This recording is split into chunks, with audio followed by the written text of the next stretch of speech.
जेव्हा बातमी असते विश्वासाची, तेव्हा नाव येते जळगाव उन्नती न्यूज. तुमचा हक्काचा आवाज. जळगाव उन्नती न्यूज. पाहूया आजच्या बातम्या.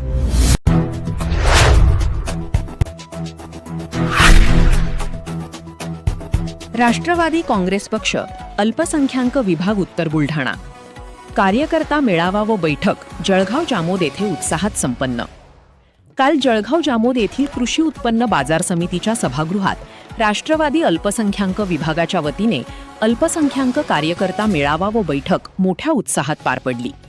या महत्त्वपूर्ण बैठकीच्या अध्यक्षस्थानी राष्ट्रवादी काँग्रेस पक्षाचे जिल्हाध्यक्ष आदरणीय प्रसेनजितदादा पाटील हे होते, तर प्रमुख मार्गदर्शक म्हणून अल्पसंख्याक विभागाचे प्रदेश सरचिटणीस तथा बुलढाणा जिल्हा निरीक्षक आदरणीय वाजेद आलम साहेब उपस्थित होते.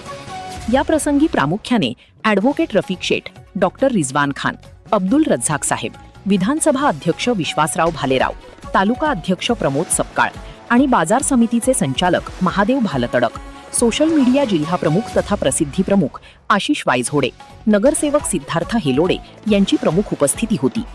कार्यक्रमाचे प्रास्ताविक अल्पसंख्याक जिल्हाध्यक्ष ॲडव्होकेट करीम खान यांनी केले.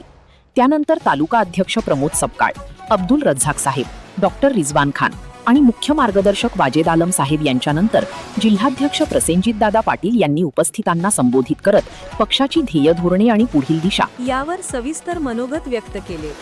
या बैठकीला जळगाव जामोद तालुक्यातील राष्ट्रवादी काँग्रेसचे बहुसंख्य पदाधिकारी आणि कार्यकर्ते मोठ्या संख्येने उपस्थित होते. आगामी काळात पक्ष संघटन अधिक मजबूत करण्याचा संकल्प या प्रसंगी करण्यात आला. अल्पसंख्याक जिल्हाध्यक्ष करीम खान यांनी यावेळी जिल्ह्यातील तालुकाध्यक्ष, शहराध्यक्ष तथा विविध पदाच्या नियुक्त्या यावेळी जाहीर केल्या.